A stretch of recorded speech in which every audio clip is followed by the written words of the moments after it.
Mais ce n'est que le début. La tripartite a commencé sa réunion, les travaux commencent. Aussitôt que cette tripartite CENI, CESA et gouvernement va publier les conclusions allant dans le sens d'ajouter un seul jour à M. Kabila, au-delà du 31 décembre de cette année, eh bien nos bases sont préparées pour une réaction spontanée comme en janvier 2015. Alors la fois passée, on vous a suivi sur les antennes disant que vous avez voulu profiter de la présence du président pour marcher le programme de Fala. Oui, c'est là le paradoxe. Nous l'avons dit au maire. La majorité, le PPRD, ne peut pas nous imposer un état de droit et penser que M. Kabila, c'est leur président d'un parti politique. Nous ne sommes plus sous le régime d'un parti-État. De la même manière que lors de l'arrivée du chef de l'État ici, de tous les gouverneurs, les partis de la majorité se mobilisent pour aller l'accueillir.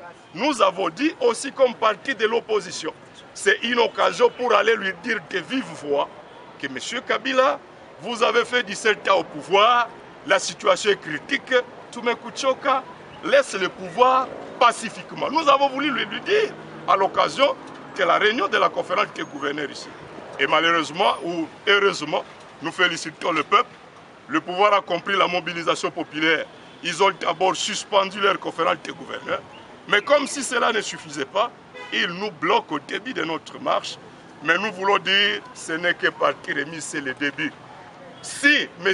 Nanga ne veut pas retirer ses propos, cette déclaration, comme en janvier 2015, Minaku et Kengo ont dit qu'ils avaient entendu la voix de la rue, ils ont retiré la loi qui voulait conditionner les élections au ressassement de 3 ans.